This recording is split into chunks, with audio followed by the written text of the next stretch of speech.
Salimos a pagar el estacionamiento, el foro se ha caído, la plataforma no se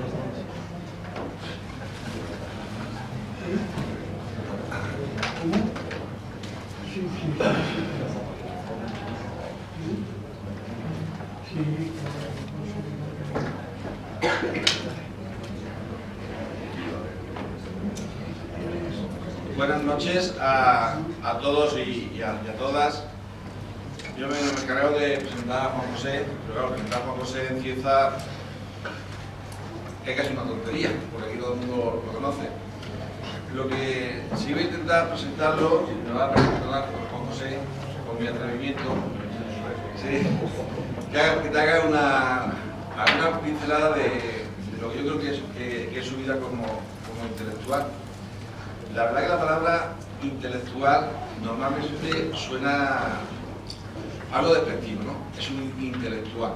Es decir, cuando alguien sabe mucho de un tema, las conversaciones personales o las conversaciones cotidianas, tú parece que eres un intelectual, el que sabe mucho, tiene mucho conocimiento, pero desconectado de la realidad. Yo desde que conozco a Juan José, desde ya mucho tiempo, en la primera quinta de base, creo que ha sido un gran intelectual, en el sentido, digamos, profundo de la palabra, que está en conexión con la realidad. Y por eso es un gran intelectual, porque haciendo un pequeño simplismo, yo creo que los intelectuales pueden ser aquellos que disfrazan la realidad y aquellos que desvelan la realidad. Tenemos muchos intelectuales al servicio del capitalismo, muchos intelectuales al servicio de los grandes banqueros, financieros, es decir, muchos intelectuales al servicio de la mentira, de la codicia, de la avaricia, de la violencia, pero también tenemos otros intelectuales que están al servicio de los pueblos, que están al servicio de los pobres, de los empobrecidos. Y son esos intelectuales que ponen toda su capacidad para intentar analizar y llegar al porqué de las cosas. Y yo creo que eso sí que es importante. Conociendo a Juan José, es una persona que a lo largo de su vida ha estado siempre al servicio de la justicia, de la libertad, de la paz, de la solidaridad, del diálogo. Todos sus libros, incluso este libro que tenemos aquí, que es la base de la conferencia, 50 intelectuales para una conciencia crítica, que está en la entrada, pues es la expresión de poner el pensamiento al servicio de la justicia. Y eso para mí me merece un gran mérito y una gran alabanza.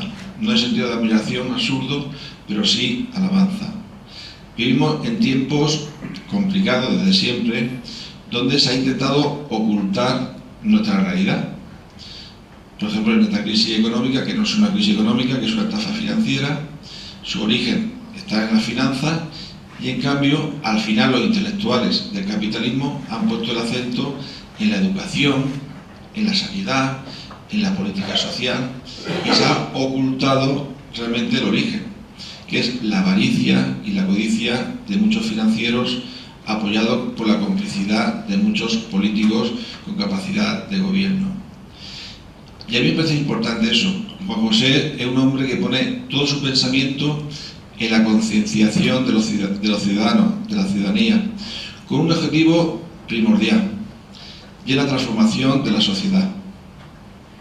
No solamente es un intelectual sentido de grande conocimiento, de grande análisis, que sí lo tiene, sino que él desea que toda esa concienciación, todo ese análisis, todas esas reflexiones, esos datos que nos va aportando poco a poco, pues sirvan para transformar la sociedad. Y eso sí que me parece importante. Y a veces he querido algún libro suyo, que son muchos, después nos explicará cómo poder publicar tantas cosas. Me hace una coneja escribiendo libros. Y me decía, digo, creo que este es el último. Te iba a preguntar, creo que este es el último, ¿verdad? No. El penúltimo, no el último. Ahora no lo cuenta. Él pone todo su sabiduría, todo su conocimiento, su pensamiento a esa realidad. Y ese es el gran mérito.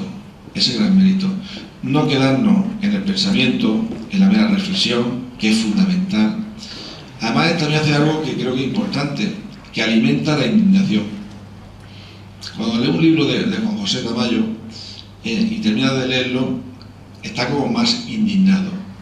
Pero no es una indignación en sentido emocional, es una indignación fundamentada, es una indignación articulada, vertebrada, y que lo que decía antes, y que te lleva a algo muy importante, al compromiso con la vida, al compromiso por la justicia, por la democracia, pero una democracia participativa, verdadera. Ahora que el sistema le ha fallado, tú estás asustado, ¿no? La aparición del Podemos, no sé por qué, le ha asustado, ¿eh? Y esos son los libros de Juan José. Un libro que te hablan, que te dicen, que te interpelan, que te comprometen. Y algo, ya termino, y algo que te dicen los libros de Juan José, dice, y tú, después de leer este libro, ¿qué vas a hacer? Poco. Pues es otra pregunta que nos hacemos. Dejamos a Juan José que hable ya, ¿eh? Muchas gracias. Buenas tardes. 30 años hace que vengo a esta ciudad y cada vez que vengo pues lo hago con mayor satisfacción, sobre todo cuando llego al lugar donde tengo que intervenir y cuando en el pasillo saludo a amigas y amigos a quienes voy incorporando a mi proyecto de vida y a mi experiencia personal, porque me alegra mucho cuando me encuentro con vosotras y vosotros y me preguntáis, ¿me conoces? A veces me ponéis en un compromiso, todo hay que decirlo, porque no siempre acierto a identificaros, pero básicamente en este momento, después de 30 años de convivir y compartir con vosotros, con muchos de vosotros, experiencias, ideas, proyectos, compromisos, ya pues como me siento un ciezano más, porque siempre además soy extraordinariamente acogido. Y hoy tengo la satisfacción especial, aparte de encontrarme de nuevo con vosotros, de haberme dado un abrazo con Joaquín. Con Joaquín, al que conozco desde hace muchos años. Recuerdo incluso que al principio, cuando venía a Cieza, él estaba de sacerdote, creo, ejerciendo su ministerio pastoral siempre comprometido. Y por eso estoy muy agradecido de que hoy me acompañe y que esté a mi derecha. Quizás tendría que estar más bien a mi izquierda, pero bueno, es una ubicación puramente geográfica y ya la ubicación ideológica la podemos discutir después de esta conferencia y después de este encuentro. Y si yo tuviera que definir a Joaquín en todo este tiempo que le conozco y de manera especial ahora, pues sería con él de esta manera que se me ocurre en este momento, de manera totalmente improvisada, ¿no?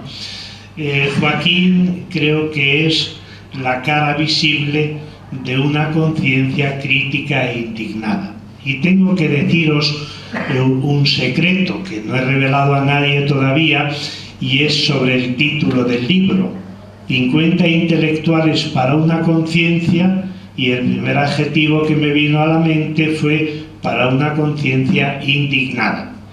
Pero no sé qué sucedió en ese tránsito de la idea que yo tuve del título a la publicación del libro, que se prefirió cambiar por una conciencia indignada a por una conciencia crítica. Pero sería perfectamente razonable y estaría más que sobradamente justificado que se hubiera titulado 50 intelectuales para una conciencia indignada. Pues bien, creo que la mejor representación de esa conciencia indignada, la mejor visibilización, porque además yo creo que es una figura muy visible a nivel mediático, y una buena prueba de ello es que la próxima semana irá a Madrid a recibir el premio Al Andar, precisamente por todo su trabajo y por ser esa imagen pública de una lucha denodada por algo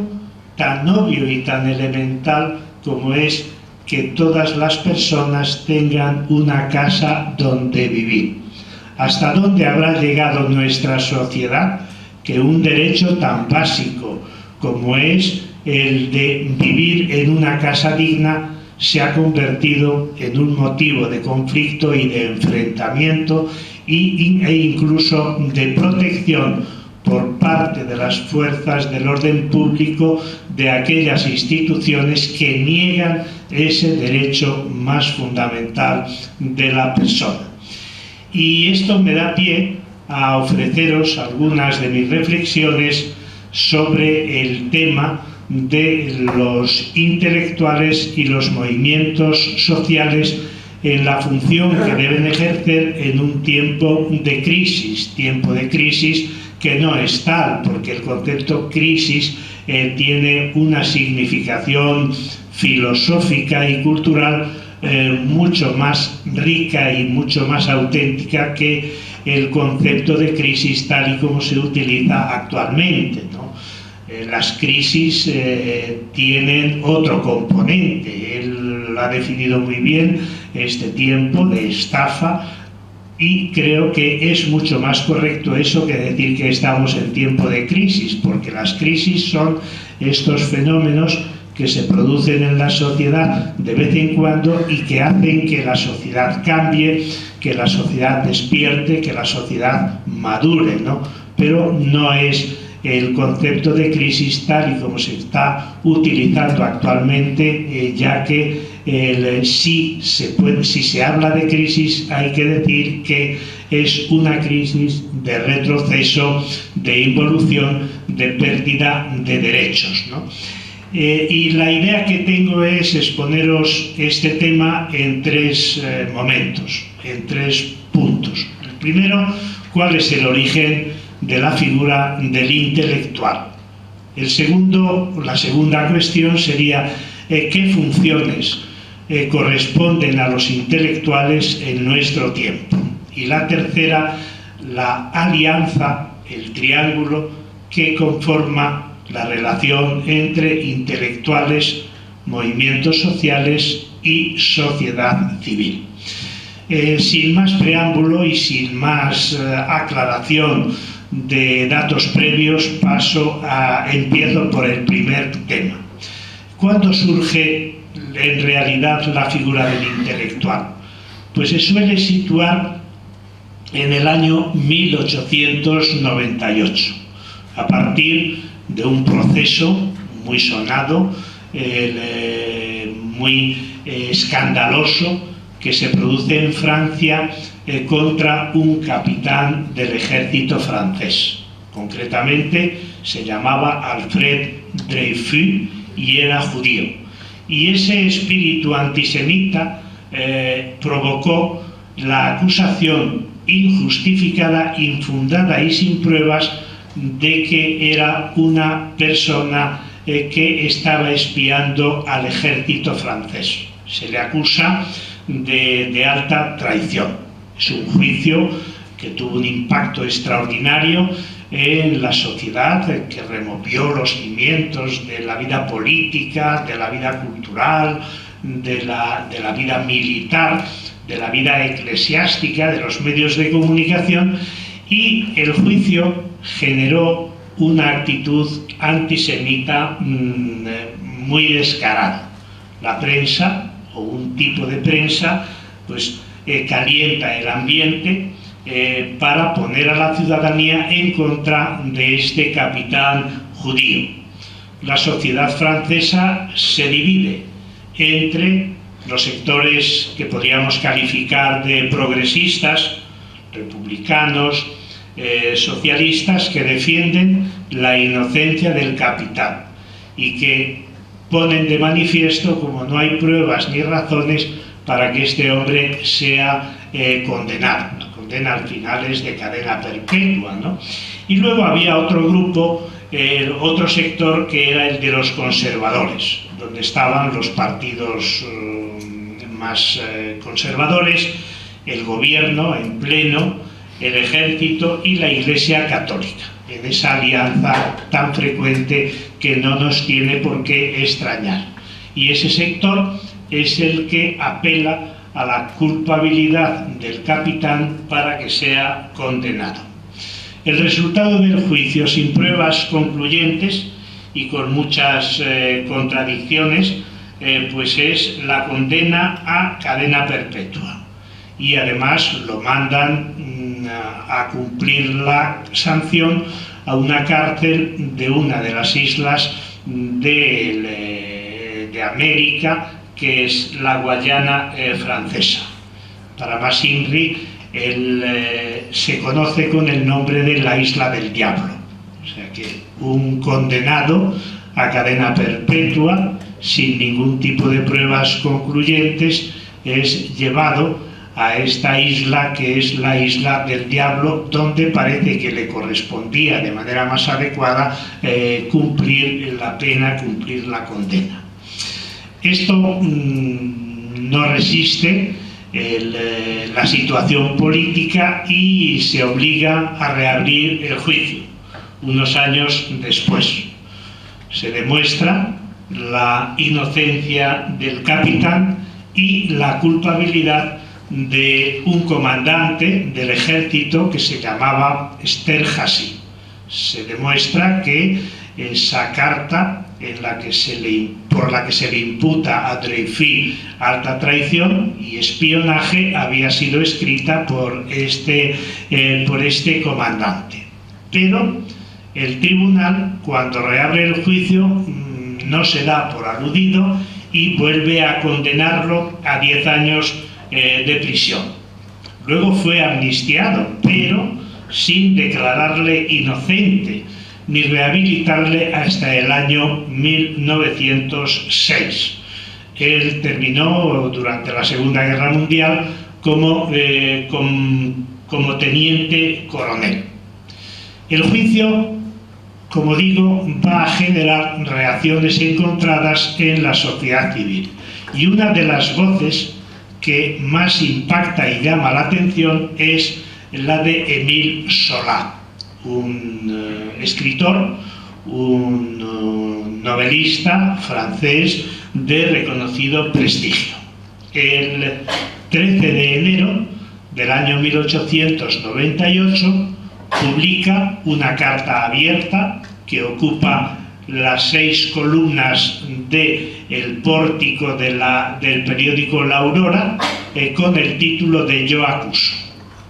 Y ese Yo acuso se refiere a todas aquellas personas que estaban implicadas en el juicio. Acusa al ejército, acusa al gobierno, es una carta dirigida al presidente de la República, acusa al Estado, acusa a la Iglesia Católica y apela a que el motivo de la condena no es por alta traición o por espionaje, sino por una actitud abiertamente antisemita de varios importantes sectores de la sociedad francesa. La carta tuvo una gran repercusión, que incluso llevó a cambiar de opinión a muchos intelectuales que anteriormente se habían puesto del lado de los jueces militares que habían condenado tan infundadamente a Alfred Dreyfus. Y este es el texto que se considera el comienzo de la figura del intelectual. Émile Zola es juzgado porque él además termina la carta de una manera muy justificadamente provocativa y dice: era la primera síntesis del proceso. Dice: solo un sufrimiento me mueve, solo deseo que se haga la luz y lo imploro en nombre de la humanidad, que ha sufrido tanto y que tiene derecho a ser feliz. Y termina diciendo: mi ardiente protesta no es más que un grito de mi alma, que se atrevan a llevarme a los tribunales y que me juzguen públicamente, así lo espero. Y efectivamente fue juzgado, fue procesado por difamación y fue condenado a 1 año de cárcel y a una multa de 7.500 francos, que él no pudo pagar porque era insolvente y lo tuvo que pagar un amigo.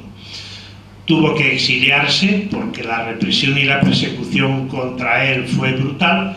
Él se exilia en Londres, tiene que vivir de manera clandestina para que no tomen represalias contra él, para que no se vengan, y eso pues provoca una fuerte agitación en la opinión pública. Él vuelve posteriormente a París y muere relativamente pronto, pero su figura adquiere pues una relevancia tanto política como social muy importante. Entonces, esta carta y esta actitud de Émile Zola es lo que da lugar, como digo, al comienzo del intelectual. Intelectual que yo creo que se caracteriza se puede definir por 3 rasgos. Primero, el intelectual es una persona comprometida en el espacio público.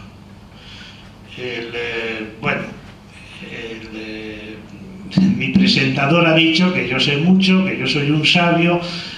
Hay una diferencia importante entre ese piropo y lo que es un intelectual. El sabio, el filósofo, el pensador, no necesariamente tiene que ser intelectual. ¿Por qué? Porque ejerce su sabiduría y desarrolla su sabiduría generalmente en el ámbito de la docencia, de la investigación, del estudio e influye en el sector que está bajo su dirección en el campo de la formación. Pero el intelectual, aparte de que ciertamente puede ser y generalmente lo es un sabio, le añade al sabio el compromiso en el espacio público, y ese es un elemento diferenciador. En segundo lugar, está presente y se compromete en el espacio público como conciencia crítica.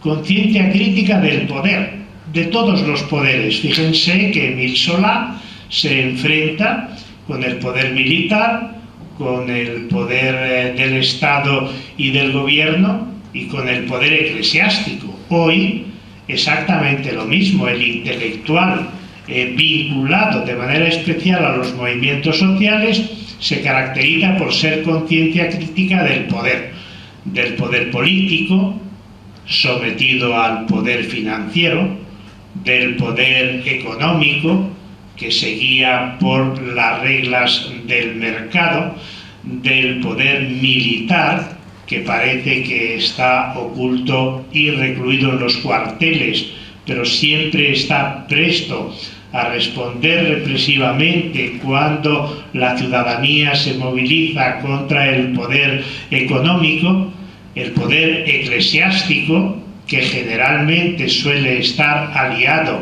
con los otros poderes y hace pinza o hace triángulo, cuadrilátero o rectángulo, y en el caso concreto del intelectual de nuestro tiempo es crítico también del poder mediático de los medios de comunicación. Claro, ustedes dirán, hay libertad de expresión, hay libertad de prensa. Por las mañanas, yo por ejemplo, bajo a las 9, 9:30, vivo en la ciudad de los periodistas y voy al kiosco y bueno, pues me encuentro con una panoplia de periódicos de información general, periódicos deportivos, revistas culturales, y me dirán, ¿cómo puedes decir que no hay libertad de expresión cuando tú llegas al kiosco y compras la revista, el periódico que te apetece? Bueno, pues aún así todo, el intelectual y los movimientos sociales muestran que los medios de comunicación están controlados por grandes holdings, detrás de los cuales hay poderes financieros a cuyos servicios se encuentran. No piensen ustedes que los editoriales de los periódicos son escritos. Hombre, quizás desde el punto de vista de la redacción sí, pero no piensen ustedes que las ideas que se expresan en los editoriales, que son el eco de la opinión de ese periódico, son de esos que lo redactan, ¿no? Están escritos bajo la dependencia del poder económico o financiero que lo sustenta. Ahora mismo en España prácticamente todos los medios de comunicación son deficitarios. Todos son deficitarios. Entonces, ¿a quién sirven? Pues a aquellos bancos, a aquellos poderes financieros que les están pagando la deuda permanentemente. Y lo hacen de múltiples formas, ¿no? Desde el nombramiento de un director hasta la creación, pues, de toda esa cúpula, de los consejos de administración, etcétera, etcétera. Por tanto, este es un elemento fundamental de los intelectuales. Son conciencia crítica del poder, de todos los poderes, porque además la peculiaridad de los poderes en este momento histórico es que están todos ellos aliados. Están, como diríamos en lenguaje más popular, compinchados. Y todos los poderes que hoy día controlan el mundo tienen una especie de coordinadora, explícita o implícita, que se encarga de hurtar a la ciudadanía los derechos, las libertades y un estilo de vida y una concepción de la política, de la economía y de la cultura que está al servicio de la felicidad de los ciudadanos. Pero el intelectual no solamente es conciencia crítica del poder, sino que lo es también de la sociedad adormecida. El intelectual despierta la conciencia de una sociedad que está drogada por esos poderes. Y es una lógica la de criticar el poder y criticar la sociedad que está sometida, apática y pasivamente a ese poder. Y en ese sentido, yo siempre defino al intelectual como el despertador de conciencias. Es el despertador que cuando suena la alarma, la sociedad reacciona. Y tercera característica que entraría desde mi punto de vista, todo lo que aquí estoy diciendo es pura opinión personal que ustedes pueden compartir o no y que podemos discutir en el diálogo que espero que Joaquín tenga a bien abrir, ¿no? La tercera característica de un intelectual es la coherencia ética. Esto es fundamental, esto es importantísimo. El intelectual deja de serlo cuando su vida no acompasa o acompaña a su pensamiento crítico. ¿Y de dónde arranca o a qué se debe que determinadas figuras del espacio público sean creíbles? Pues precisamente a esa coherencia, a esa armonía y articulación entre la biografía y la bibliografía, entre la vida y el pensamiento, entre la teoría y la práctica. Por tanto, ven cómo, en buena medida, el intelectual llega a afirmarse y llega a tener credibilidad en la sociedad precisamente por eso, porque la crítica que hace del poder no le lleva a cambiar su estilo de vida vinculado a la ciudadanía. Por eso me alegró mucho que Joaquín al principio dijera: se tiene una imagen peyorativa del intelectual. Claro que sí. ¿Por qué? Porque yo creo que ese tipo de intelectual no es intelectual. Por eso a mí me gusta más bien distinguir entre el ideólogo y el intelectual. Y el ideólogo es el que legitima el orden establecido, es el que justifica el sistema en el que está inmerso y como consecuencia en muchos casos recibe todo tipo de privilegios, de beneficios por esa legitimación. El ideólogo es la comparsa del poder, la comparsa desde el punto de vista intelectual. El intelectual, sin embargo, no legitima, no justifica, sino que más bien critica y cuestiona, sobre todo las alianzas que se establecen entre poderes actualmente. En segundo lugar, ¿cuáles serían las funciones que a mí me parece que corresponderían a los intelectuales y a las intelectuales, hombres y mujeres de nuestro tiempo?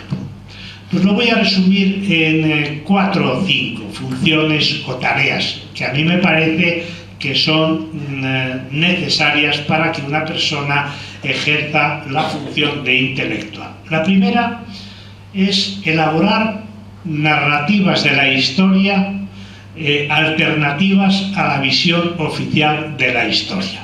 Les voy a poner un ejemplo. Mañana, viernes, interpreto si no pasa nada en este país, se celebrará Consejo de Ministros y en torno a las 2 de la tarde la vicepresidenta del Gobierno, que es al mismo tiempo portavoz, dará cuenta y razón de lo que se haya tratado en ese Consejo de Ministros. Y estarán los periodistas y ella dará una información.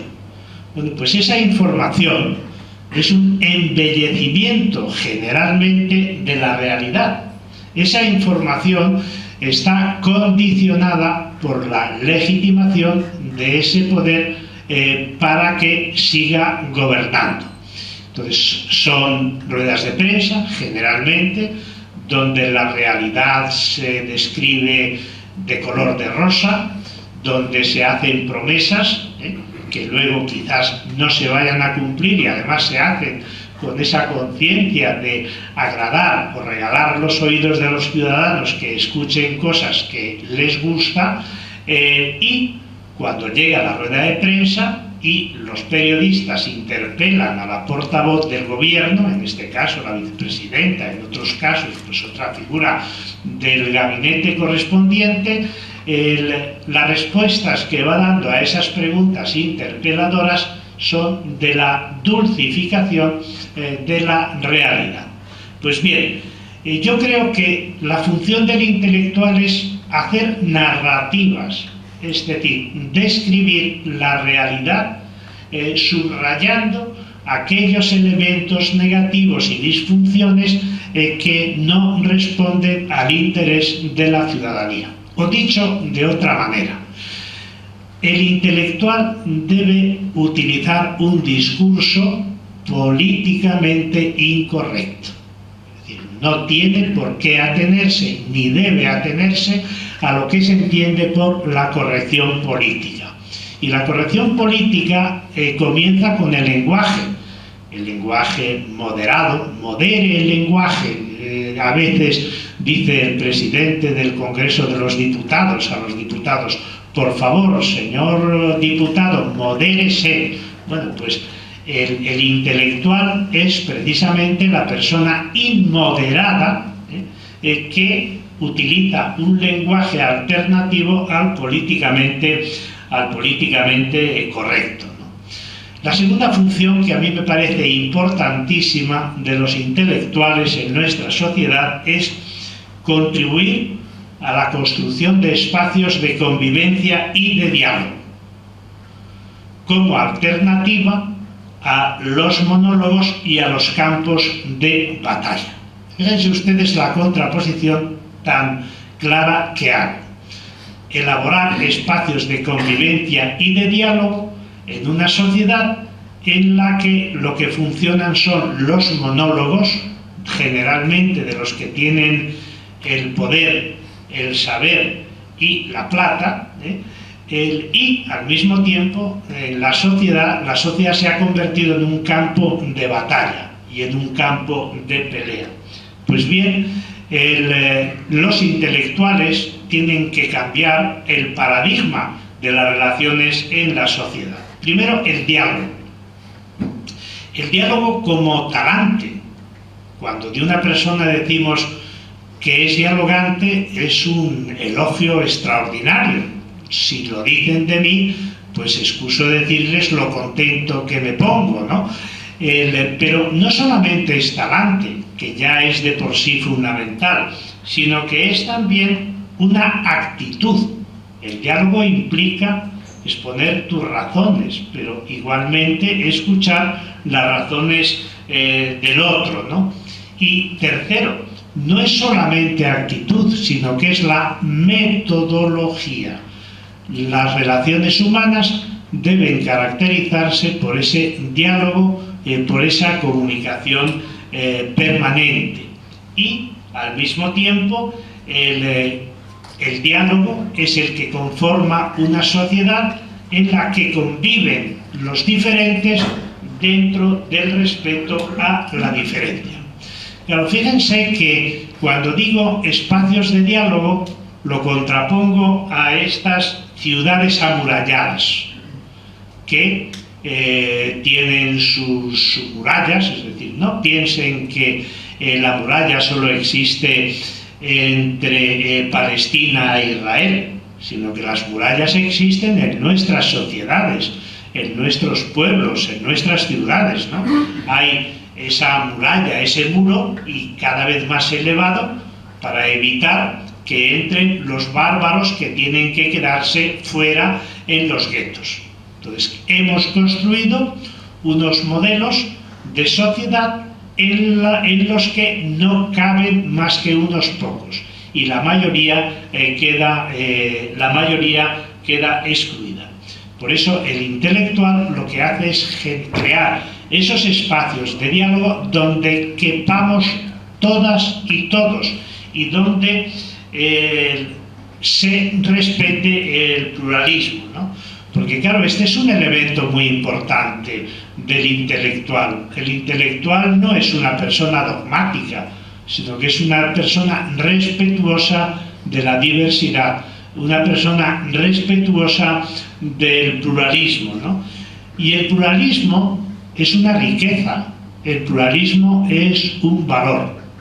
Yo creo que hay más vida en una sociedad diferente desde el punto de vista étnico, cultural, filosófico, ético, religioso, que en una sociedad uniforme, ¿no? Evidentemente, el pluralismo y la diversidad en una sociedad crea problemas, pero habrá más problemas en una sociedad diversa desde los puntos de vista que he indicado anteriormente que en una sociedad uniforme, ¿no? Pero yo creo que los problemas que se puedan plantear y que de hecho se plantean en una sociedad plural se resuelven a través de la metodología del diálogo. La tercera función que yo creo que corresponde a los intelectuales es defender criterios éticos de vida, poner delante de la ciudadanía una serie de valores morales que no admiten excepción. Por hablar en términos kantianos, sería el imperativo ético. Son una serie de valores, una serie de principios que hacen la vida más feliz, que generan un clima de convivencia armónica frente a una serie de contravalores que lo que hacen es deformar la vida humana. ¿Y esos contravalores cuáles son? Pues la absolutización del poder, la absolutización del tener, la absolutización del saber. ¿Por qué? Porque esos contravalores, que no generan, no desembocan en bienestar, sino que más bien deforman la vida y convierten a los seres humanos en monstruos y en enemigos de los otros seres humanos. Y en ese sentido, yo creo que el intelectual debe argumentar siempre en favor de una serie de valores que tienen que apoyarse armónicamente, ¿no? Por ejemplo, el intelectual defiende la libertad, pero al mismo tiempo defiende la igualdad. El liberal, la persona neoliberal, aboga por la libertad y descuida la igualdad. El intelectual no. El intelectual establece esa relación ética entre dos valores que en la sociedad suelen contraponerse, ¿no? O, por ejemplo, la relación entre persona y sociedad. El intelectual respeta y reconoce la individualidad de cada persona, pero al mismo tiempo constata y observa que la persona es un ser social y no es un lobo estepario, y por tanto él vive en sociedad y tiene una serie de exigencias de proximidad, de solidaridad y de acogida. Yo recuerdo hace un año o dos, no sé exactamente cuándo fue, con motivo cuando murió Margaret Thatcher, pues transmitieron en la televisión alguna de sus frases más célebres, ¿no? O alguna de las actuaciones más contrarias al sentido humano de lo que es el reconocimiento de los derechos de los otros, ¿no? Y una de las frases que más me llamó la atención de Margaret Thatcher es sociedad. Sociedad, dice. ¿Qué es la sociedad? ¿Dónde está la sociedad? Yo no conozco más que a los individuos. No me hablen de la sociedad. Claro, pues eso es una negación de uno de los componentes más importantes del ser humano. ¿Cuál es la sociabilidad? De la persona predicamos la racionalidad, la sensibilidad, la corporeidad, la espiritualidad, pues con la misma fuerza, con la misma intensidad de la persona hay que predicar también su carácter social, su dimensión política. O individuo y solidaridad. El individuo es la persona que es sujeto y que es autónomo, pero eso no le lleva a aislarse sobre sí mismo y desvincularse de los demás. El individuo, que es una gran aportación de todo el pensamiento moderno, no puede desembocar en individualismo, sino que tiene que compaginarse con la solidaridad, ¿no? Y así sucesivamente, otros muchos binomios que en la sociedad se dan de manera enfrentada o en una actitud de choque, ¿no? Otra característica de los intelectuales que ya adelanté de alguna manera, despertar las conciencias adormecidas. Es decir, la conciencia es el referente fundamental y el componente identitario que define a una persona. Entonces yo digo, si no cambiamos la conciencia, no cambiamos nada. El cambio de conciencia te lleva precisamente a otro tipo de cambios, ¿no? El cambio de vivir, en la manera de vivir, cambio en la manera de producir, cambio en la manera de relacionarte con los demás, cambio en la manera de trabajar, porque claro, si no vivimos como pensamos, según la vieja frase, terminaremos pensando como vivimos, y el pensar como vivimos pues sería pensar acomodada e instaladamente, ¿no? Y al mismo tiempo creo que el intelectual debe revolucionar las mentes instaladas. La mentalidad es fundamental. Si no cambiamos la mentalidad, no hemos cambiado tampoco nada, ¿no? Y el cambio de mentalidad es ver la realidad de otra manera a como la entendemos, acomodándola a nosotros mismos, ¿no? O sea, no es aquello que ya les contaba el año pasado, ¿no? De la famosa frase de Bloch, mi maestro en filosofía, sobre el kit de la tesis, ¿no? Dice, si la teoría no está de acuerdo con los hechos, peor para los hechos. No se trata de adecuar la mente a la realidad, sino de adaptar la realidad a una mentalidad abierta, y crítica. Otra característica, y ya voy terminando esta segunda parte de las funciones del intelectual, es desestabilizar el orden establecido injusto, que se corresponde con lo que decía al principio de actuar con discursos y con narrativas políticamente incorrectas. O dicho de otra manera, el intelectual no se instala cómodamente en la realidad, ni se contenta con las cosas tal y como son, porque en realidad las cosas no son como son, sino como las hacemos los seres humanos. Es decir, decía Nietzsche, de una manera quizás exagerada, no existen los hechos, solo existe la interpretación. No, hombre, yo no digo que no existan los hechos fácticamente, pero generalmente los hechos los construimos de manera ideológica en función de nuestros intereses, ¿no? Entonces, la realidad no es como creemos que es, sino como la hemos construido.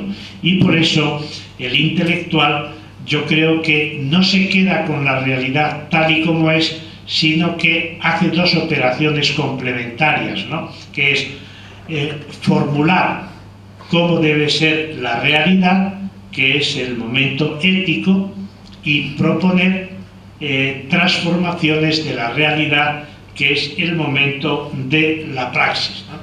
Y, en definitiva, el intelectual es una persona que bien se puede definir como un utópico, es decir, una persona que sueña la realidad de otra manera a como ésta es, y la sueña en estos tres niveles.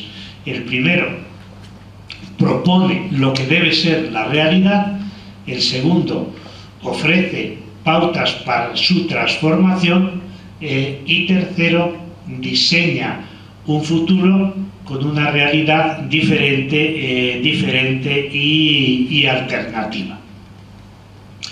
Tercera reflexión de esta noche, y con ella voy a terminar porque me parece que es muy importante la intervención de todas vosotras y vosotros. La tercera parte es la que responde en buena medida al título, ¿no? El papel de los intelectuales y de los movimientos sociales en tiempos de crisis. Ahora se suele decir, o a mí al menos me suelen preguntar en los medios de comunicación, ¿dónde están los intelectuales? ¿Han desaparecido? ¿Dónde están esas figuras que fueron tan luminosas y que contribuyeron a generar conciencia crítica en los ciudadanos? Y se remiten pues a la etapa última del franquismo, a los años de la transición democrática. ¿Qué ha pasado con los intelectuales? ¿Los ha fagocitado el poder? ¿Se han quedado mudos? ¿No tienen nada que decir ni que criticar? Yo creo que no es correcta esa idea o esa afirmación. Más bien lo que sucede en este momento es que la voz de los intelectuales es cada vez menos escuchada y frecuentemente más desacreditada por el poder.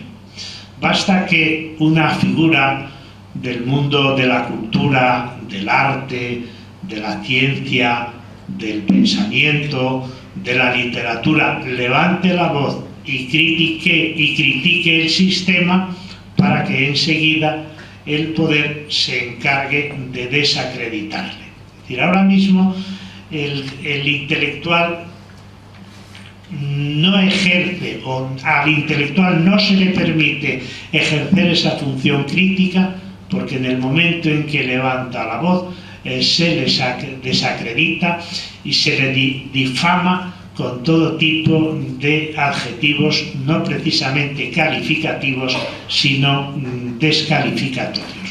Pero eso no significa que hayan desaparecido los intelectuales, todo lo contrario, creo que están en un momento muy activo y muy vivo.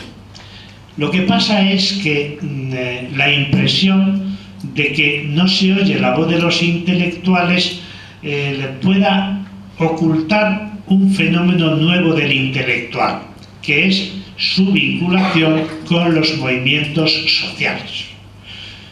Los intelectuales están muy presentes en los movimientos sociales, están muy presentes, por ejemplo, ahora en España, en todo este movimiento, en todas estas movilizaciones de las mareas.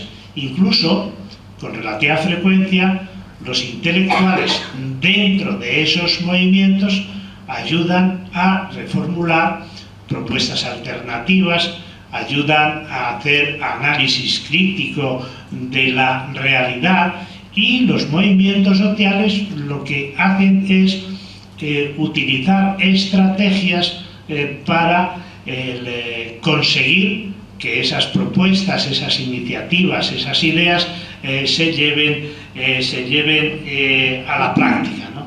Entonces, los movimientos sociales tienen como función lo que dice la propia palabra de movimiento, la función de movilizar. La función de movilizar. Y esa alianza entre los intelectuales y los movimientos sociales tiene que traducirse en la sociedad. Y creo que este es un momento privilegiado en que se da esta relación cada vez más coherente y más armónica entre los intelectuales inmersos en los movimientos sociales, que son capaces de despertar las conciencias adormecidas de la sociedad y generar esa conciencia crítica y transformadora en la sociedad. Y yo creo que el ejemplo más claro de esta relación y de este triángulo entre intelectuales, movimientos sociales y sociedad civil, pues lo hemos estado viviendo en estos 3 últimos años desde el famoso 15M, aquí en España, que luego se ha difundido por todo el mundo. Pero lo mismo cabe decir de las primaveras árabes en el mundo, en el norte de África y en el Oriente Medio, en el Oriente Próximo, ¿no? Se ha producido esa alianza, por ejemplo, en la primavera árabe. Pues el protagonismo lo han tenido intelectuales inmersos en los movimientos sociales, formados por jóvenes, fundamentalmente por mujeres con sus altavoces o con su megafonía, que son las redes sociales. Y en España ha sucedido algo parecido. Incluso yo creo que sería pionera España de esta alianza o de este triángulo, ¿no?, en el que a partir de una determinada fecha, de la que se celebran ahora mismo 3 años, se ha dado esa capacidad de influencia mutua de los intelectuales en los movimientos sociales y de la alianza de estos dos con el resultado de un despertar de la conciencia adormecida de nuestra sociedad. Claro, recordaréis que el 15M de 2011 fue sucedido por 3 tipos de elecciones: las elecciones municipales, las elecciones autonómicas de 2011 y me parece que en mayo o junio, y las elecciones generales en octubre o noviembre de ese mismo año. Y la frustración fue espectacular. Yo recuerdo que participé en un seminario, en un congreso en América Latina, en concreto en San José de Costa Rica, sobre este tema. Y yo, pues claro, hice el elogio, el sermón apologético del 15M y de todas las movilizaciones posteriores. Y los colegas, los compañeros latinoamericanos me decían: ¿Y qué efecto político ha tenido eso? Si resulta que después de todas estas movilizaciones un partido conservador se ha manifestado con mayoría todavía más absoluta de lo que pudiera necesitar para gobernar. Y es verdad que nos sucedió un cierto hundimiento, una cierta depresión, pero mientras tanto esa semilla iba germinando e iba creciendo, ¿no? Y yo creo que el mejor resultado pues es con efecto retardado, no, porque los procesos de cambio, los ritmos de la sociedad son muy diferentes de los ritmos de quienes podríamos considerar que son la vanguardia de la sociedad. Por eso creo que es muy importante que desaparezca primero esa concepción tan peyorativa del intelectual que se aísla de la sociedad, que hace sus propuestas al margen de cualquier proceso social y que está recluido en su propio mundo, en su propio gabinete y que vive divinamente, y que es el intelectual burgués. Creo que la imagen que he dado es bien diferente.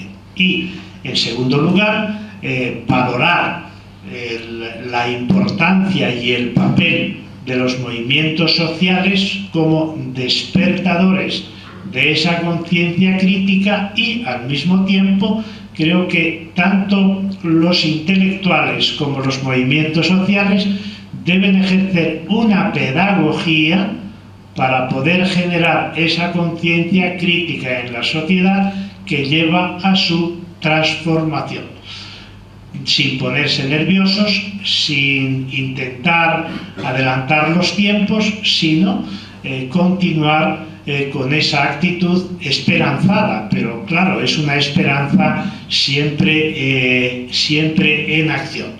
En cualquier caso, queridas amigas y amigos, todos los seres humanos somos intelectuales, todos los seres humanos somos filósofos. ¿Por qué?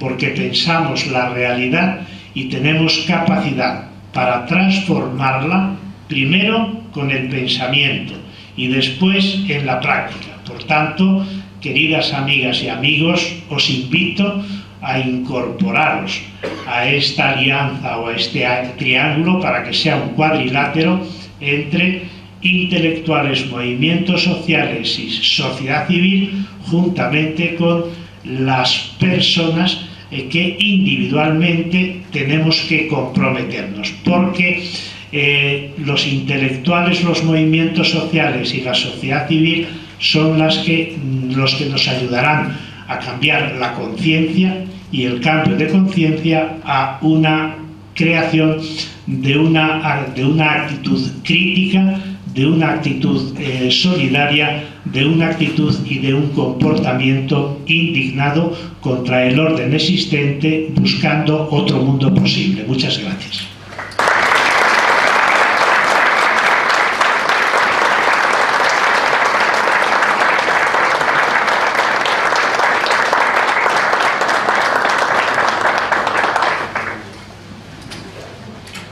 Dejamos un espacio para compartir la reflexión y para que hagáis preguntas.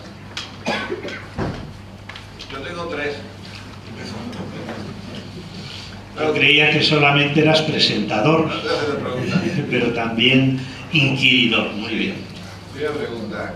¿Hay motivos para la esperanza?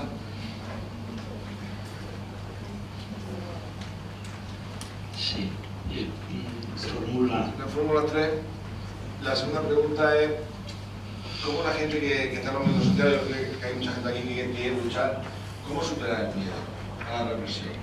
Yo pongo un ejemplo, ¿no? Cuando ocupamos un banco, nosotros ocupamos la quinta. Claro, cuando llegó el antidisturbio, hubo gente que se salió por el miedo a la represión, a las detenciones, a las identificaciones, a la multa administrativa.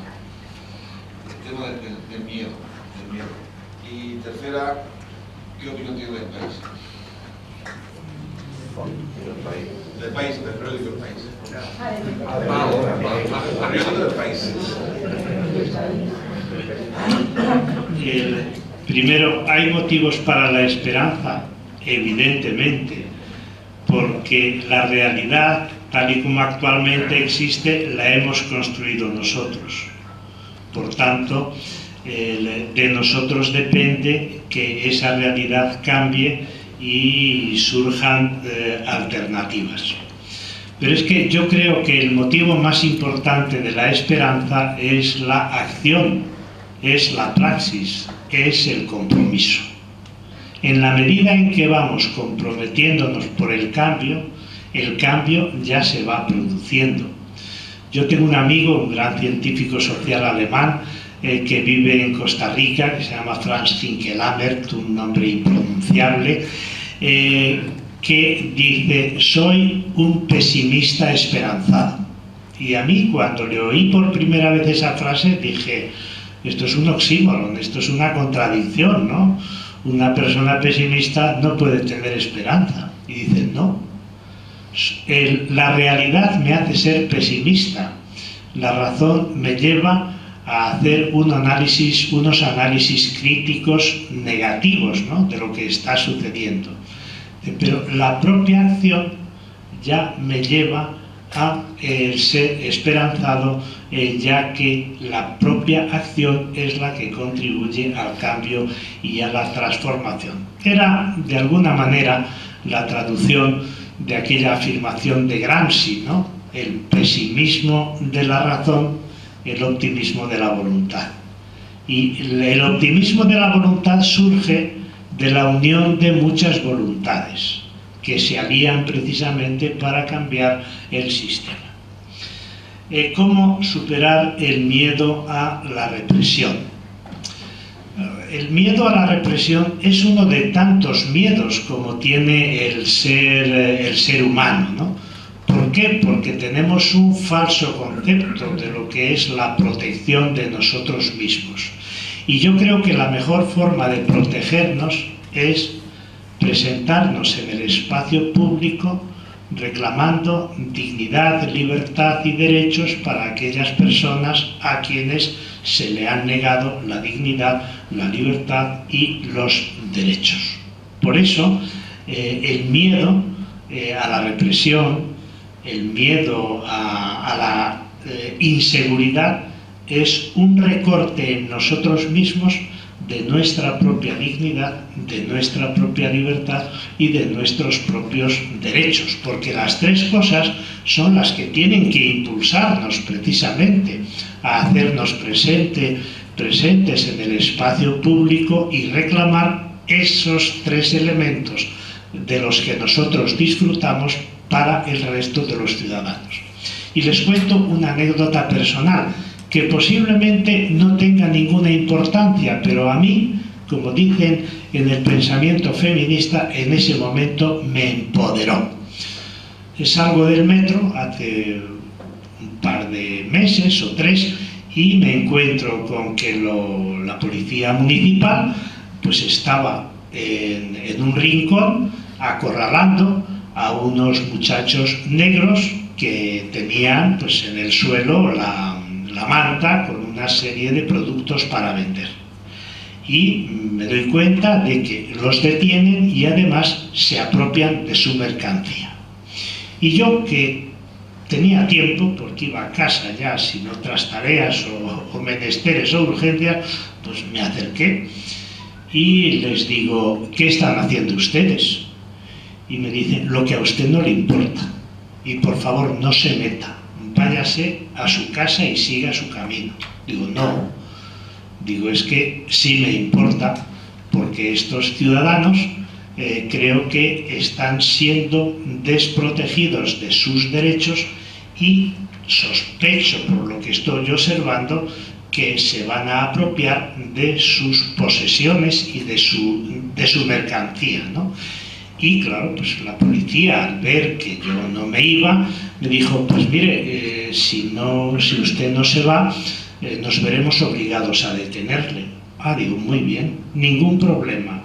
Como ya saben, soy ciudadano español, le saco el documento nacional de identidad y tengo mis derechos, no me preocupa en absoluto. Ah, no le importa pasar esta noche en el calabozo. Digo: no, para nada. porque yo lo que estoy haciendo es defendiendo la libertad de movimiento, la libertad de asentamiento y la libertad de comercio de estos chicos, igual que ustedes respetan la libertad de comercio de los bancos y de los empresarios y de todo el mundo, ¿no? Y me dijeron, bueno, pues no nos convence su razonamiento. Yo creo que no les convenció, pero les echó para atrás. Joder, diría este señor, parece que se mete aquí con fundamento y parece que razona, ¿no? Bueno, pues conseguí al final que los dejaran libres y que se fueran con su mercancía, porque además les dije, y como última cosa a comunicarles es que como español interpreto que me corresponde un trozo de espacio del que sería en extremo propietario, ¿no? Y este espacio es justamente el que están ocupando estos inmigrantes y yo se lo cedo generosamente para que puedan vender y sobrevivir. Cuando les dije eso, ya dijeron, pero oiga usted, ¿de qué va? Como extrañados, ¿no? Pues yo generalmente llevo siempre las cosas al límite y al extremo, que están a veces pues, muy justificadas, ¿no? Entonces, eso demuestra que lo que hacemos en el ámbito individual, superando cualquier miedo, incluso de que te lleven al calabozo, porque al fin y al cabo, pues, tú tienes todos tus papeles en regla y qué miedo vas a tener, ¿no? Y eso hay que trasladarlo también al espacio público, ¿no? Y del diario El País, bueno, discúlpame Agustín, discúlpame que si opino del diario El País tendría que opinar de toda la prensa española, ¿no? Y claro, pues opinar de toda la prensa española, pues me parece que convertiría esto pues en una conferencia sobre los medios de comunicación que se alargaría indefinidamente. Pero, ya que me lo preguntas, como yo además soy colaborador desde hace 36, 37 años del País, pues tengo que decir que desde el punto de vista político, desde el punto de vista económico y desde el punto de vista de la información internacional, pues me veo cada vez más escorado hacia planteamientos neoliberales. Y planteamientos neoliberales que yo creo que van más allá de los planteamientos liberales de sus orígenes o de su comienzo. Pero, dicho esto, tengo que decir también que dentro del diario El País, entre las firmas, hay un amplio pluralismo ideológico. Y es decir, y en ese sentido creo que hay periodistas que defienden planteamientos críticos y planteamientos muy vinculados con los movimientos sociales. Pero claro, no nos olvidemos de una cosa, de que el que paga manda, y el déficit del diario El País, pues alguien lo tiene que sufragar, ¿no? Aparte de los lectores, y ahí pues no cabe duda de que se produce una influencia también en la línea editorial. Pero aún así, todo dicho esto, creo que para mí hoy sigue siendo un periódico que responde mucho mejor a las inquietudes, a las preocupaciones y a las reivindicaciones de los sectores progresistas de nuestra sociedad. Pero el análisis que he hecho del diario El País lo puede hacer todavía mucho más radicalizado de otros medios de comunicación social.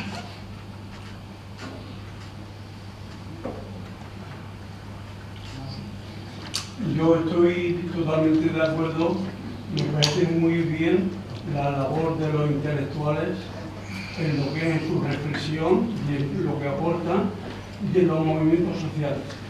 Pero yo veo que es necesario que todo lo que se desea y todo lo que es justo, lo que es defender la igualdad, la libertad y todo, hay que llevarlo al poder legislativo, al ejecutivo y al judicial. Porque si no nos encontramos, ya muy importante toda esta mentalidad, pero mira el destrozo que lo están haciendo en la actualidad.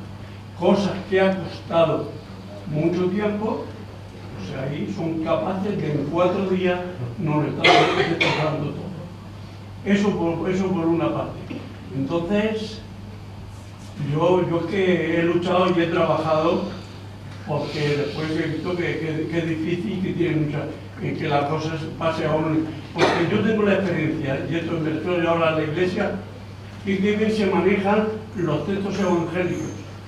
Pero después, cuando entramos en el Código de Derecho Canónico, hay que ver cómo se amarran los bienes materiales, y entonces ya no hay una serie de pensamiento que es muy bueno, pero después no responde a la.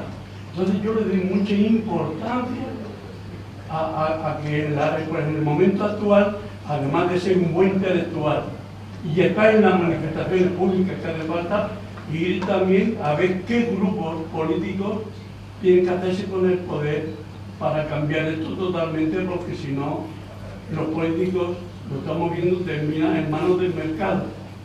El que está mandando en el mundo es el mercado, son los paraísos fiscales, es la economía, es el dinero. Y entonces es muy importante también entrar en esa relación que yo diría de alguna manera entre evangelio, si queremos llamarle, y política. ¿Y qué clase de política y qué clase de actitud? Y hasta dónde es diálogo y hasta dónde es menos diálogo y más fuerte. Un poco en esa línea. Claro, usted incorpora otro elemento, otro componente al triángulo que yo he indicado, que es intelectuales, movimientos sociales, sociedad civil. Y usted da un paso más y dice todo eso tiene que traducirse políticamente en los 3 niveles de los poderes del Estado, en el Ejecutivo, en el Judicial y en el Legislativo, ¿no? Efectivamente, yo creo que esa articulación debe darse también con la operatividad política de ese tipo de luchas y de reivindicaciones.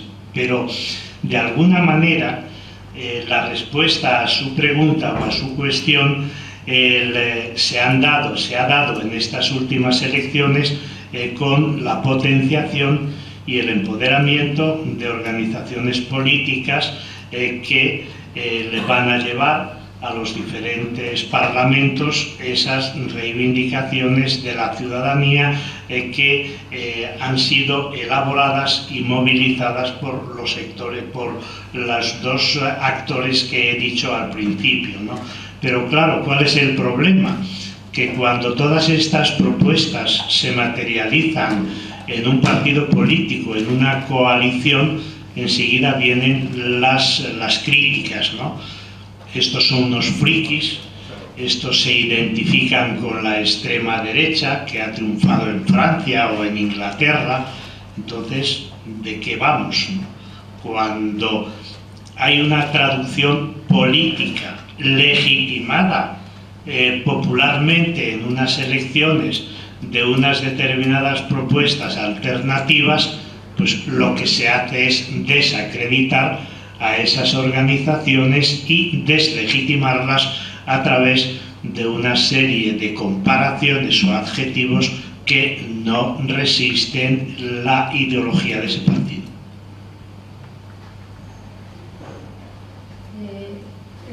Desde su punto de vista, el fenómeno de Pablo Iglesias, ¿lo podría considerar como un intelectual?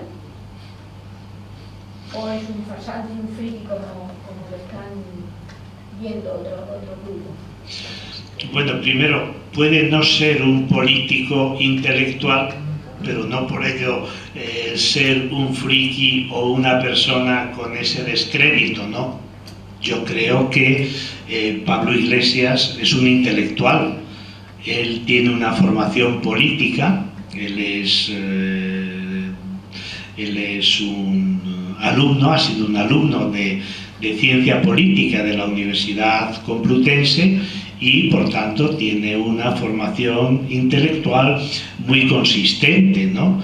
Que durante muchos años, desde los 14, la ha intentado traducir a través de la militancia en diferentes modalidades, desde la militancia en un partido político hasta la militancia en diferentes movimientos sociales, ¿no? Y en este momento ha dado el paso de ser un intelectual que influye en los movimientos sociales a ser un intelectual que se implica políticamente, ¿no? Y eso me parece que es también muy legítimo. No todos los intelectuales están obligados por el mero hecho de serlo a implicarse directamente en la vida política a través de un partido o una organización, pero los hay que sí están implicados, y uno de esos casos es el de Pablo Iglesias, ¿no? Como don José Ortega y Gasset. Este año precisamente, 2014, estamos celebrando el centenario de la generación tan olvidada del 14, ¿no? Donde estaba don Manuel Azaña y tantos intelectuales, ¿no? En un determinado momento, estas figuras se lanzaron a la esfera política creando diferentes plataformas, ¿no? Y luego don Manuel de Azaña era un intelectual que en un determinado momento decide incorporarse a la vida política y dedicarse a la política, pero no por ello deja de ser intelectual.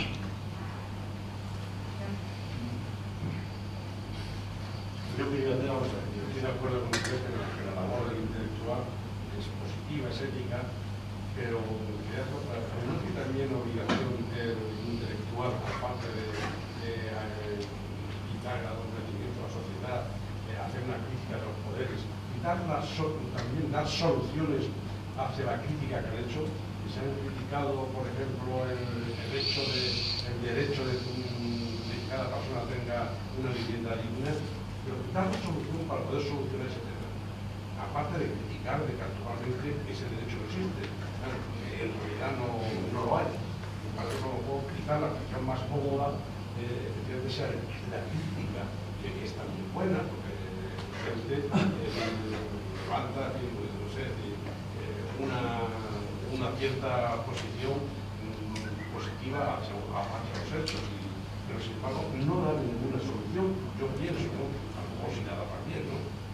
Que se queda un poco corto, ¿no? Efectivamente el intelectual hace una labor muy buena, pero un poco incompleta. Si diera efectivamente las posibles soluciones, que son muy difíciles muchas veces, sería efectivamente el círculo completo. Sí, en general habría que decir que lleva usted razón. El intelectual, como he dicho, es el que articula pensamiento y vida. Y no solamente pensamiento y vida testimonial a nivel individual, sino también implicación en la vida política. Pero esa implicación en la vida política la lleva a cabo a través de análisis críticos y, por supuesto, además de los análisis críticos, generalmente los intelectuales proponen alternativas o vías de solución o vías de respuesta. Pero el problema no es ese, sino que generalmente el poder, cuando hacen propuestas alternativas, acusan a los intelectuales de idealistas, de ingenuos, de demagogos, de personas que no están en la pomada y que por tanto echan los pies para arriba, ¿no? O sea, no es que no propongan alternativas o que no hagan o no den respuesta o solución, sino que esas soluciones, esas respuestas y esas alternativas son desacreditadas por quienes mueven los hilos del poder, en todos los campos, ¿no? Tanto en las propuestas de alternativas económicas como culturales como políticas.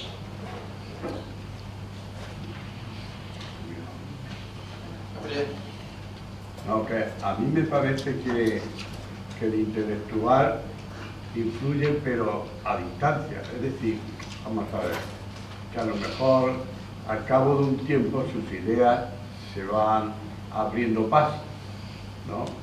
por ejemplo, en mayo del 68, pues fue fruto de un periodo anterior de pensadores que fueron creando una corriente de opinión y que en un momento dado saltó la chispa. Y en el 15M, por ejemplo, el famoso libro de Indignados, ¿no?, pues surgió, y de pronto, pues, sin saber cómo, pues, respondía, bueno, sin saber cómo, que respondió a una situación, a un cambio de la realidad, ¿no? Y ahora mismo yo no veo, bueno, no veo, que veo poco, ¿no? Por eso decir. Pero ves mucho más que otros que tenemos los ojos abiertos. No, digo, ahora mismo, por dónde surge, aparte de Podemos, por dónde surge, diríamos, el pensamiento profundo que podría, porque por la derecha hay mucha más fuerza, o parece, ¿no? Diríamos, vamos a ver si lo explico. Hay las dos líneas fundamentales en la historia, y el conservadurismo y el progresismo, ¿no? El conservadurismo, eso está metido en lo más profundo de las personas, ¿no?, que quieren conservar y tienen miedo a dejar lo que tienen, ¿no? Y el progresista es el que ve más allá y quiere cambiar y quiere avanzar y quiere llegar más lejos, ¿no? Este movimiento progresista es el que necesita, a mi juicio, ¿no?, intelectuales, pero que se vean, que ese pensamiento esté palpable, que ese pensamiento, diríamos, se comunique y que haya audición colectiva, ¿no? Y ahora mismo, bueno, puede haber alguna chispa fuerte en estos días, ¿no?, porque Europa tiene el gran problema que tenemos en Europa, pero no veo yo ese intelectual o ese movimiento de intelectuales que podrían avanzar, ¿no?, una salida a la situación en que estamos. Si tú puedes aportar, ¿no?, alguna corriente de pensamiento, ¿no?, que sea capaz de movilizar más allá de lo que estamos conociendo, pues sería bueno, ¿no? Sí, yo creo que sí existen, y además son enormemente luminosos esos intelectuales. Lo que sucede es que no llegan quizás al gran público, al menos directamente, ¿no?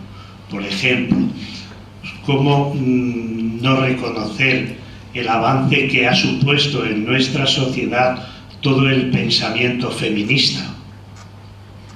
Si no hubiera sido por la filosofía feminista o el feminismo desde la Revolución Francesa con Olympia de Gouges, pasando por Simone de Beauvoir y llegando a estos movimientos feministas que reivindican los derechos sexuales y reproductivos de la mujer, ¿en qué situación se encontraría la mujer? Y hay figuras muy relevantes. En este momento estoy pensando en dos a nivel internacional, ¿no? Judith Butler, la gran feminista judía, y por ejemplo otra gran intelectual feminista de nuestro país, Celia Amorós. Claro que sí, esos intelectuales tienen una potencia transformadora, una capacidad de influencia en la conciencia de las mujeres y de algunos hombres, felizmente, que ha supuesto un cambio, ¿no? Otra gran corriente intelectual, a mi modo de ver, luminosísima y muy enriquecedora, todo el pensamiento ecosocialista, socialismo ecológico. Pues fíjense, por ejemplo, el papel tan importante que en el campo de la transformación de las ciencias sociales llevó a cabo Francisco Fernández Buey, el intelectual palentino precisamente, paisano mío, que desarrolló todo su trabajo en el campo en la universidad catalana, ¿no? Esa capacidad de articular los tres elementos, ¿no? La libertad, la igualdad y los derechos de la naturaleza, igual que se reconocen los derechos de los seres humanos, ¿no? ¿Por qué? Porque el ser humano es naturaleza también, y porque la naturaleza es nuestro hogar y nuestra casa, y nadie tira piedras contra su propia casa o contra su propio tejado. Yo creo que sí, que ahora... claro, por supuesto. Pero, por ejemplo, esto mismo de buey, ¿no? Que yo lo conozco porque lo trajimos a Murcia en una ocasión, ¿no? Y yo creo que influyó en su entorno catalán, ¿no? Pero ahora mismo, por ejemplo, con la situación de Cataluña, ¿qué intelectuales hay o qué grupo de pensamiento hay que influya y que no sea solo decir, bueno, vamos a tirar por ahí para adelante? ¿Qué pensamiento aparece serio, ¿no? Y profundo? No de ahora, a lo mejor de hace unos años, o de ahora. Es decir, pongo ese ejemplo, ¿no? Porque Fernández Buey, que yo lo vuelvo a decir, que lo conocí, influyó, pero en su entorno, no sé hasta qué punto llegó su influencia, pero yo creo que influyó en un pequeño o en un gran círculo, pero catalán, ¿no? Bueno, no lo sé. Precisamente Paco Fernández Buey tuvo una influencia que trascendió el mundo catalán.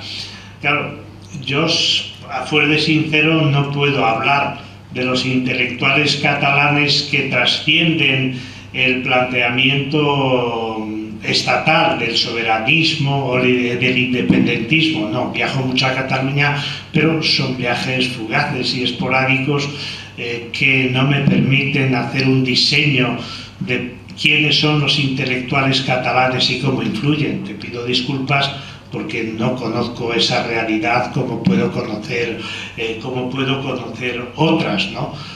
Pero yo creo que en este momento hay 4 o 5 grandes tendencias intelectuales, las que he indicado, y, claro, posiblemente la más importante de todas, que es el encuentro de intelectuales alternativos que han dado a luz uno de los fenómenos más prometedores y más esperanzadores de cara al futuro, que son los foros sociales mundiales.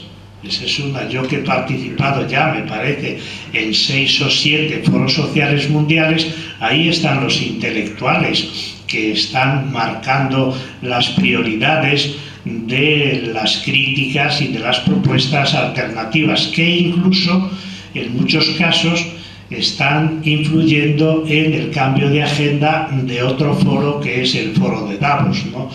Yo ya digo, creo que sí, que existen. El problema está, claro, en conocerlos, en ponerlos nombre, ¿no? Pero vamos, mi opinión es que en este momento nos encontramos con una fuerza muy importante de los intelectuales, siempre vinculados a los movimientos sociales. Es decir, ya no es el intelectual individual que ilumina por sí mismo, como tampoco es el intelectual orgánico del que hablaba Gramsci, que era la correa de transmisión de su propio partido, ¿no? Ahora mismo los intelectuales ya no son los que marcan la orientación de los partidos, entre otras cosas porque a los partidos no les interesan los intelectuales, sino que el intelectual tiene su lugar, su ubicación social precisamente en todas estas corrientes, estos momentos. Y el avance más importante que yo creo que se está produciendo, se puede producir en nuestra sociedad, no podemos echar las campanas al vuelo, es la implicación y la influencia de los intelectuales en la esfera no solo social, sino política. Es que yo veo, por ejemplo, tú recuerdas, porque participabas, como yo en aquella época, en movimientos eurocomunistas, ¿no? Y eso removió muchísimas cosas, pero poco a poco fue siendo vencido por los movimientos conservadores. Entonces sería bueno que aparecieran, porque parece que están escondidos, ¿no? Aparecen mucho los intelectuales conservadores, disimuladamente, porque ponen pegas, ¿no?, a los avances diríamos, del progreso. Pero dentro del progresismo no veo yo, por ejemplo, salió hace poco la entrevista de Jordi Évole con Mújica, el presidente de Uruguay, ¿no? Y eso removió a una serie de gente, pero está allí escondido, ¿no? Es un intelectual que empuja a la progresía, pero por aquí, por Europa, o en general, no veo yo los intelectuales tan escondidos en esto de la progresía, ¿no? Digo, no lo sé. Bueno, eso ya depende de la percepción de cada uno y del seguimiento de los intelectuales. Yo creo que estamos en uno de los momentos más brillantes y más esperanzadores de los intelectuales, que juegan un papel importantísimo en la transformación. Pero lo que no ahora mismo, yo creo que no es tan importante identificar a los intelectuales a nivel individual cuanto vincularlos a los intelectuales con todos los movimientos sociales. Y sobre todo hay un intelectual importantísimo que ha surgido en estos últimos 15 o 20 años y que está influyendo decisivamente en todos los cambios. ¿Sabes cuál es? Las redes sociales. Las redes sociales fueron las que generaron, porque son intelectuales, son personas que se mueven en el terreno de los medios de comunicación, en el campo de la influencia intelectual, en el campo de la difusión de las ideas. Y además, ¿sabes cuál es uno de los grandes méritos de las redes sociales? La pedagogía con la que explican la realidad y la cercanía con la que llegan a un sector cada vez más numeroso de la sociedad. Es posible que sea verdad eso de que ¿dónde están los intelectuales a nivel individual? Que tampoco lo es, porque ya digo que yo estoy preparando ahora, y no os amenazo, con el nuevo libro que es Otros 50 intelectuales para una conciencia crítica, ¿no? Y me quedaré y dejaré fuera muchísimos, ¿no? Pero yo creo que hay que fijarse más en estos nuevos fenómenos intelectuales que están contribuyendo de manera mucho más eficaz a la transformación que las figuras intelectuales que pudieran brillar de manera individual con luz propia y exclusiva suya. Bueno, cuando usted ha estado diciendo las características principales que debería tener un intelectual, yo he pensado en una persona que creo que la recoge todas y me gustaría saber cuál es su valoración sobre esa persona y también si puede ser definido como un intelectual, ¿no? Usted ha dicho que debe ser un despertador de conciencia, que debe ser una voz crítica frente al poder y que debe dar ejemplo con su modo de vida, ¿no? Y también ha dicho una cosa muy importante, es que los poderes entre ellos suelen ir alienados, ¿no? No se suelen ni criticar, suelen apoyar.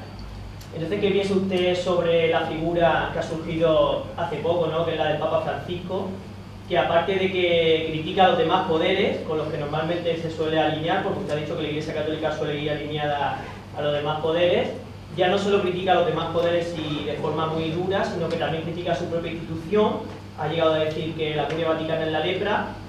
Creo que es una persona que, no sé, intenta dar ejemplo con sus actos sobre su vida, ha renunciado a varios beneficios que tenía por ser Papa, ¿no? Como la residencia y el tratado, bueno, una serie de cosas.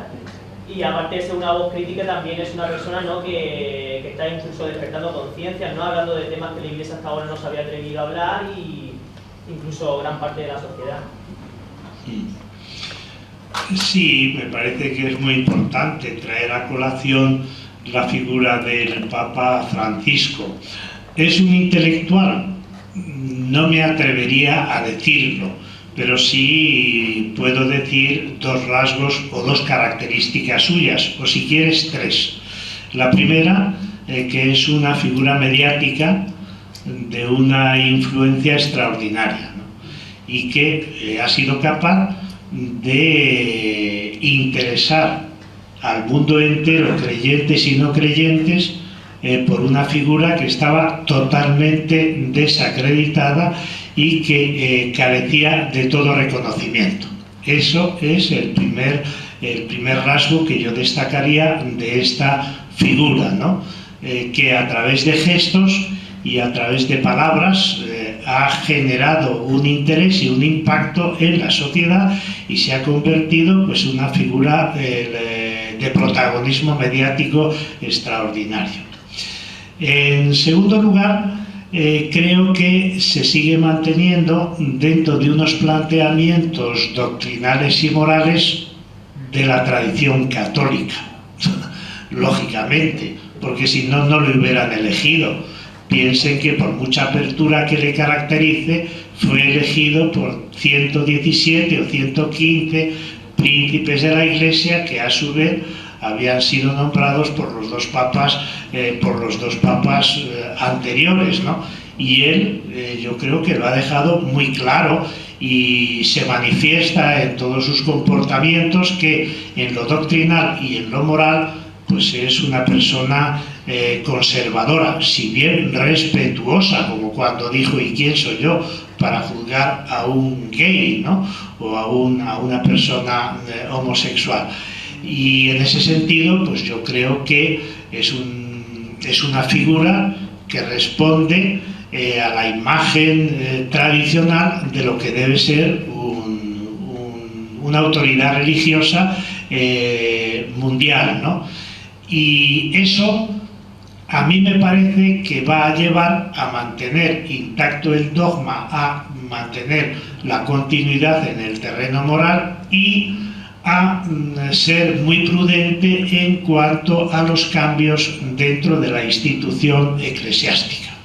O sea, ningún cardenal que lo eligió pues lo hizo para que introdujera la democracia en la Iglesia. Yo creo que eso no lo va a hacer por la propia función que le corresponde, que es la de ser pues, la suprema autoridad de la Iglesia católica, ¿no?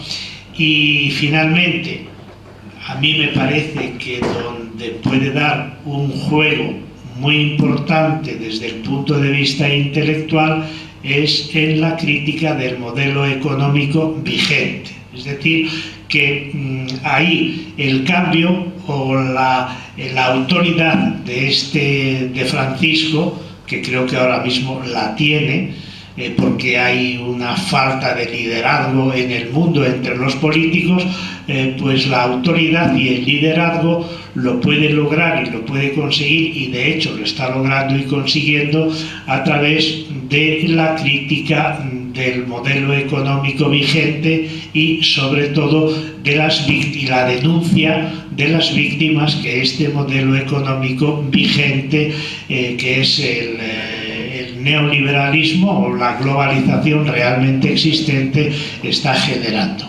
Y en ese sentido yo creo que ahí es donde él va a seguir manteniendo su reconocimiento, su prestigio y su autoridad. En los otros campos yo soy escéptico, pero eso no quiere decir que no reconozca los posibles avances que se puedan producir.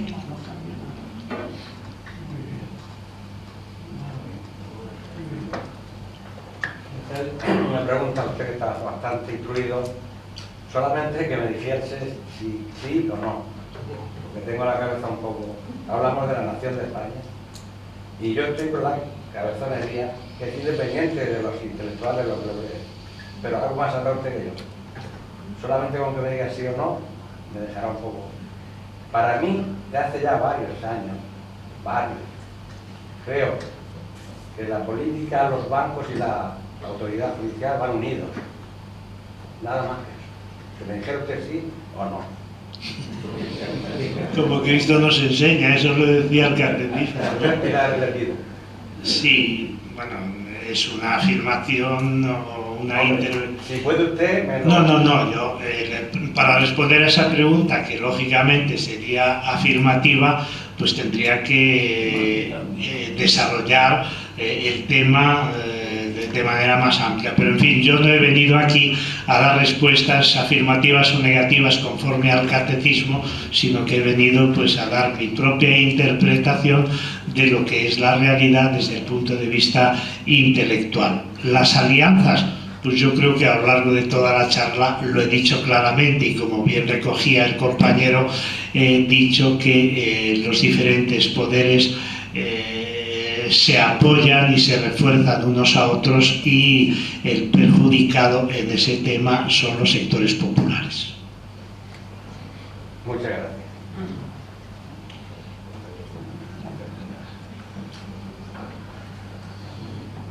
Bueno, damos por concluida este coloquio tan interesante. Nos han dicho antes que la actividad del Foro de Pensamiento este verano se descansa, ¿no, Antonio? Hasta septiembre. Pero la actividad del foro, la lucha del día a día, eso sí, ¿eh? Bueno, y quedamos con una frase que decimos desde la BAC, la Plataforma Frente por la Biblioteca, que sí se puede, pero no quiere. Gracias.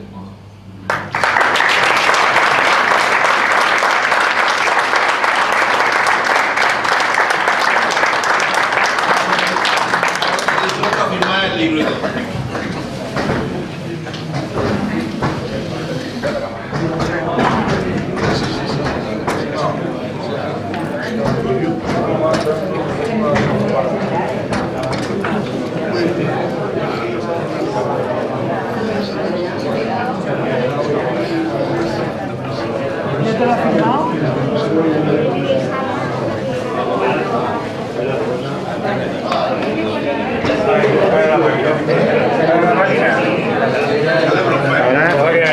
¿Algodón rojo, Pepe? Sí. Otra vez, ¿te das al rojo?